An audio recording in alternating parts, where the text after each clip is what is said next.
Um, so this kind of stems from a talk that I did at Localization World about a year ago, and it has to do with continuous localization and how that kind of fits into CI/CD.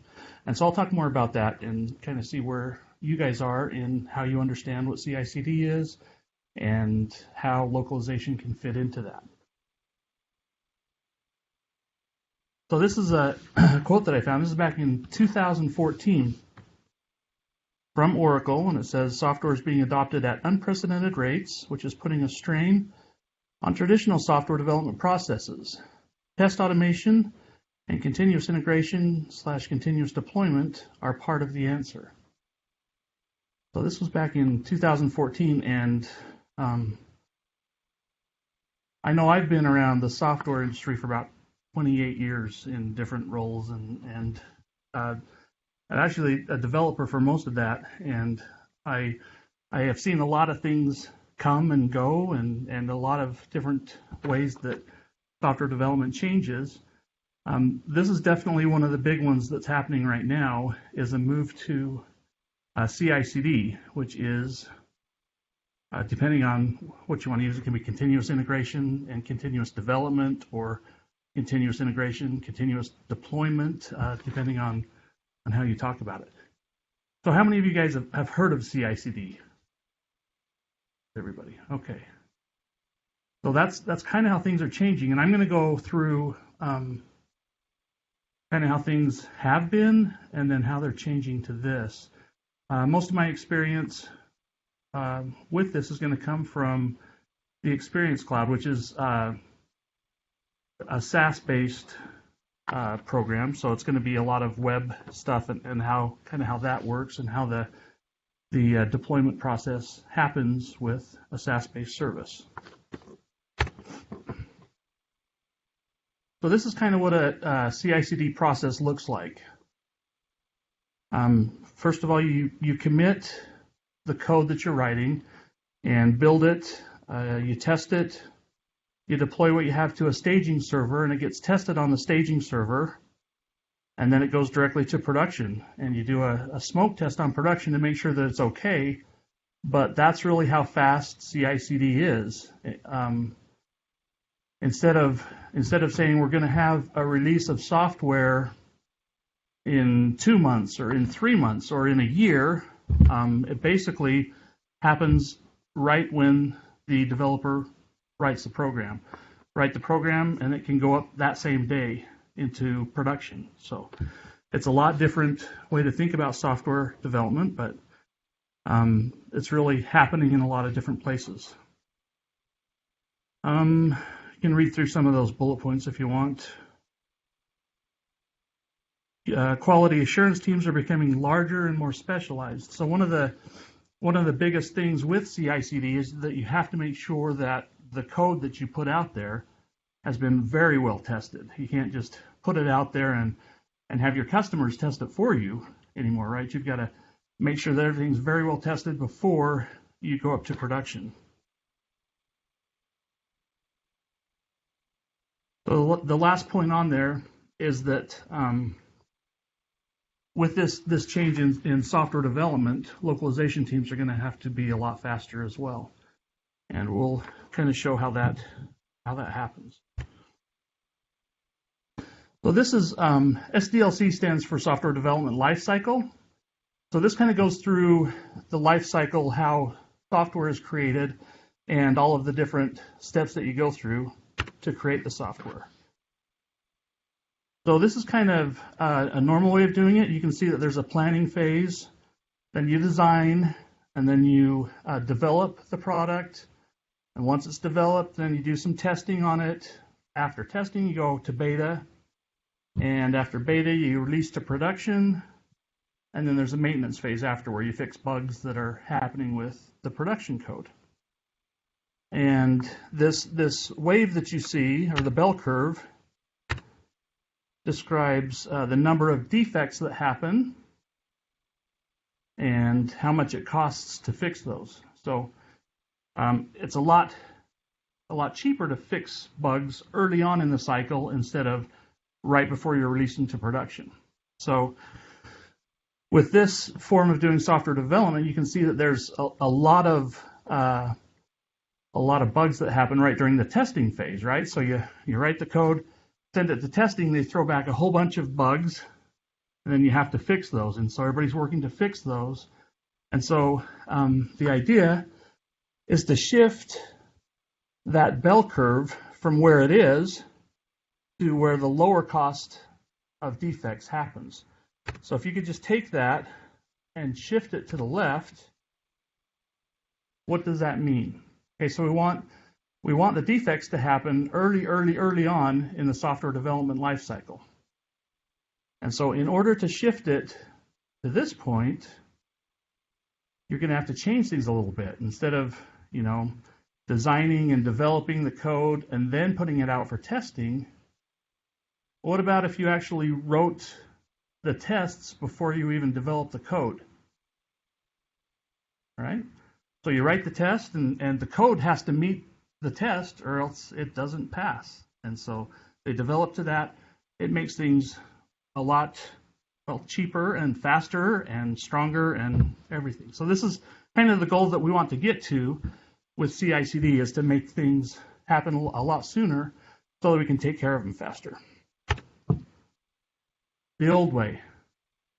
And yes, I got this car off of Adobe stock. Isn't that cool? So the old way, that's an old Model T, by the way.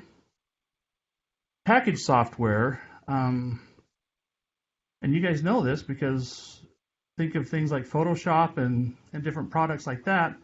There used to be a release every year, right? I mean, you would say, okay, Photoshop 27 is coming out next year, and everybody's preparing for it, and everybody's writing code for the whole year, and then you get the code complete, and then have the testers go over it, and then there's a ton of bugs, and it takes everybody forever to fix the bugs, and it just didn't really work.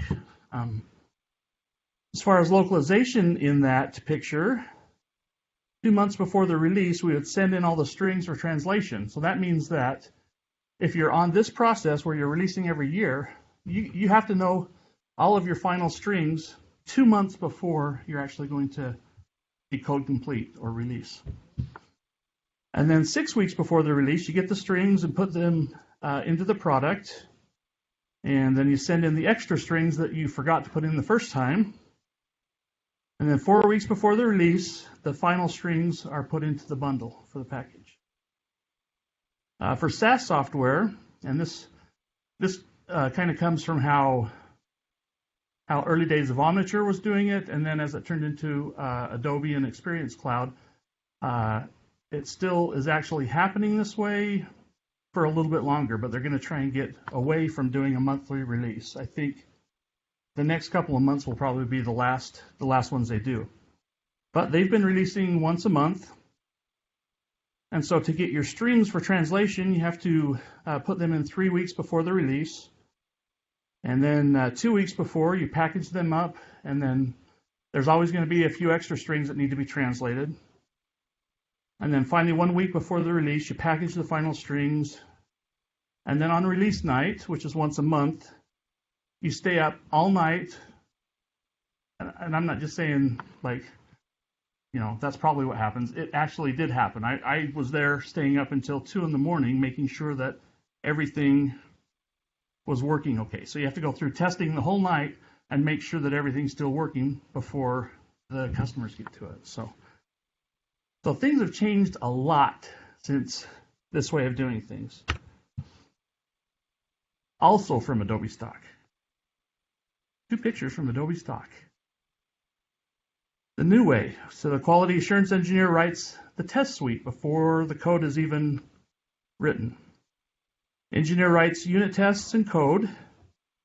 The code is run against the test suite, commits the code, and it's built and tested automatically. And if it passes, it's deployed to the production server. And this can happen not just once a day, it can happen several times a day. Every time that code is committed to the repository, it gets built and goes up and can be put on production. So what does that do with the way that we've traditionally done translations, where it takes weeks, days to get translations back. If the new CI/CD way of doing things is putting code up on the production server that day, how do we get translations for that? Anybody know? No. I'm going to show you. That's why we're having this talk, right? All right.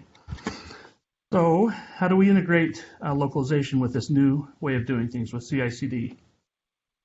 One of the ways that we can do it is, as the engineer submits the strings, we have a machine translation server ready to pick up those strings and translate them immediately. Okay, we can do that.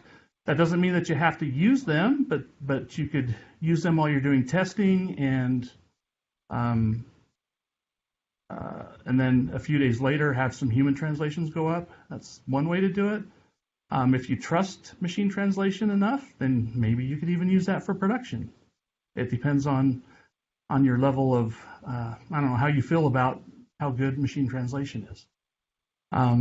But machine translation is getting better every year. And at some point, I think it's gonna take over and be the thing that we use. I don't know how long that's gonna take, but at some point, I think that's gonna happen. So for now, it's nice to have it available, and you can look at the strings translated in every language, and it's very nice. You can have your software, instead of bundling all of the translated strings with the package that you're going to put out, you could actually make the software call into some type of a service that would give the translations immediately. That way, if you wanted to change a string or something, you could do it on the fly. You wouldn't have to make a whole new package and wait for version 7.1 to put it out, right? You could do it anytime. So the translations are available instantly and accurately. I mentioned that already about MT translations being reviewed by humans and coming back in a couple of days.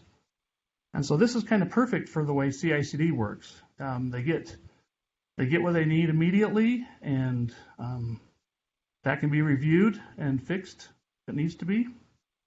And so that's kind of how we fit into the whole CI/CD paradigm. So this is kind of how we've got this set up. This is a developer, and the developer will commit their code to a repository, and at the same time it triggers a REST API that will send the English strings to some type of a service that will do the translations. So we call this a localization delivery system, and it's configured for the locales that you want to use. And you can determine what service you want to use. If you want to use MT, you can. If you want to use a hybrid, MT and then human later. Or if you don't want to use MT, you can just do human translation if you want to. So you can do it any way that you want to. Other things that this delivery system contain are shared data. So it can be several groups that use the same type of shared data. It can do things like number formatting, date and time formatting, stuff like that. And then this delivery system is going to send the base locale, which most of the time is ENUS, but not always. Send it to an MT server that is trained on your specific data.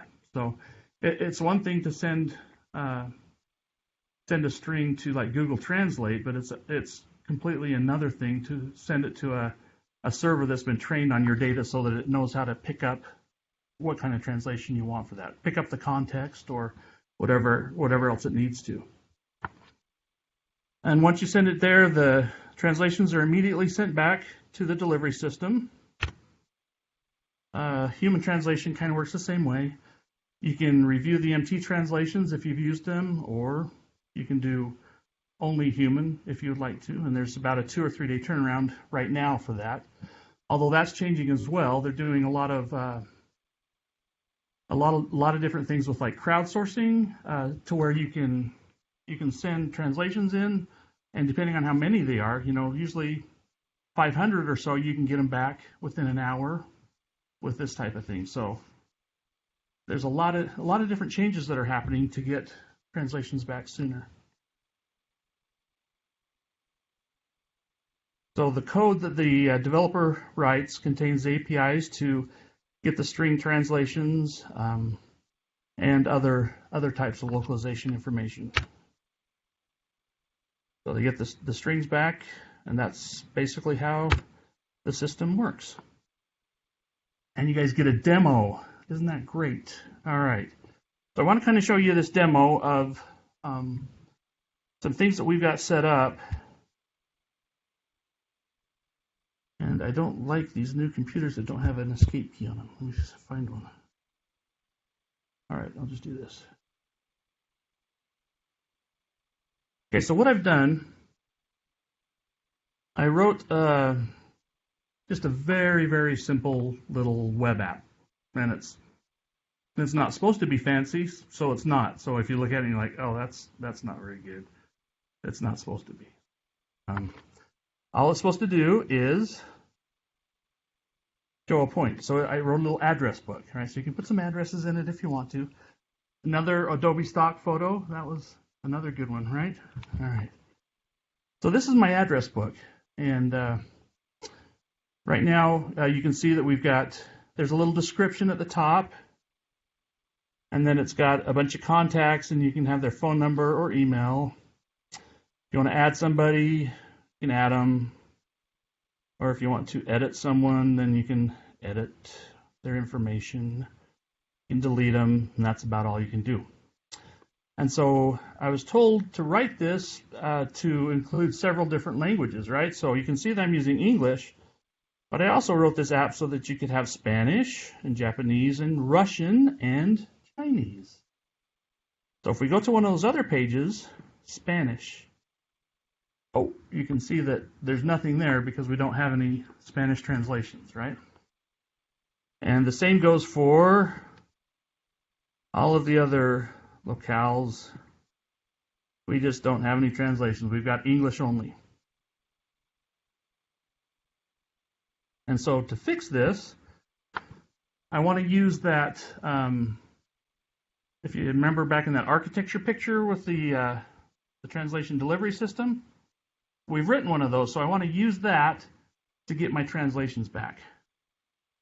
So in order to do that, I have a file set up already called address book. So this is in JSON format. So you just have key value pairs, action, action, add contact, add contact. These are all of the buttons that I have in that app. Buttons, and there's the intro thing is right here. Address book, simple application, da-da-da-da. So these are all my strings. And so I want these translated. And so what I'm going to do is take those strings,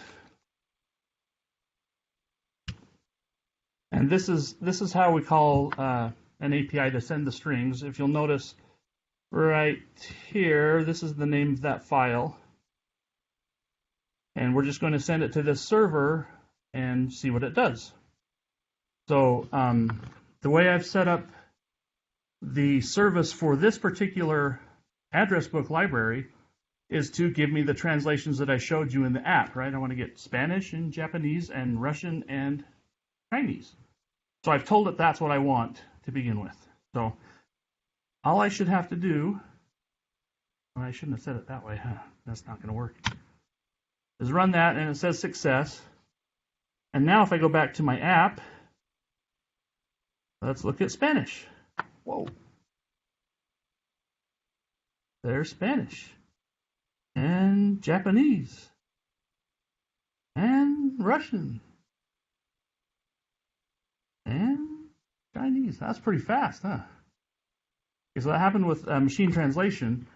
But the part that I want you to see is that it's already hooked up to the application. I didn't go in and change the app at all. All I did was get my translations, and this web app fetches them from that service that we have. Right. So it's very easy. It just happens automatically, and When I talked about one of the things that they might want to do is actually call into this API to get their translated strings back, you can do it here. And if we needed to change something, you don't have to release the website again. It just automatically happens. Okay. I do want to show you that. There's also this UI that's connected with the service that I told you about earlier. And so if we go to address book, you can see that we have all of our strings inside of this service. If I go to one of the other languages, you can see those strings as well. So let's say that in my app, I've already, you guys couldn't see it, but I already put a section in there called pre-intro.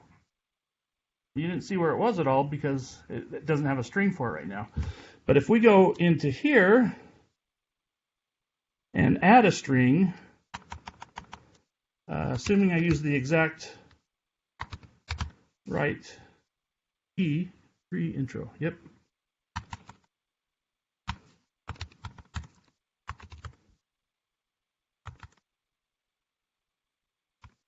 Okay, there's my new string. Hello everyone, how are you? And I want to save that. And so that's been saved to this service that we have. If we now go back to our app, oh, that didn't work. Pre-intro, it's right there. Hello everyone. Okay. The intro. It's in all of them. I don't know why it's not picking them up because it should. Let's do this. Get out of that and start it over again.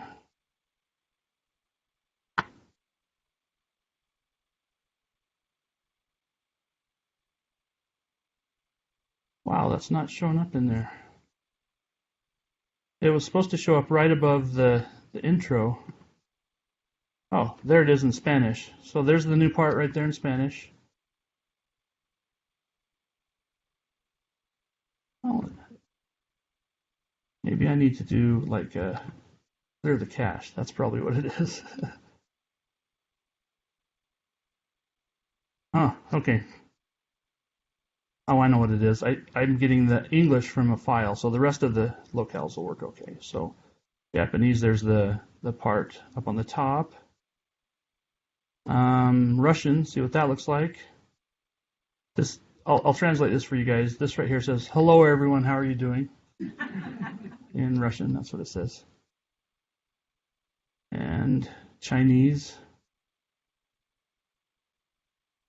I don't know if that's a good translation, but it's a translation nonetheless. So anyway, so without even changing the application, we're reading into this service and getting the translations live and don't need to worry about how long it's going to take.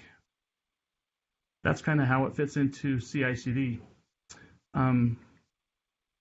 We've been toying with some of the, what are we going to call it, right? We've got CI, CD, and then continuous localization is CL, but you also need testing and stuff, right? So CI, CD, CL, CT, that's a lot of C's and stuff. So I just call it C4 because it's really explosive and stuff. That's what I call it. Anyway, that's the demo. I do have, I think, one more slide, so let's go back to that. Unless you guys have any questions. Anybody have any questions? No? Okay, good. Go back and start this again.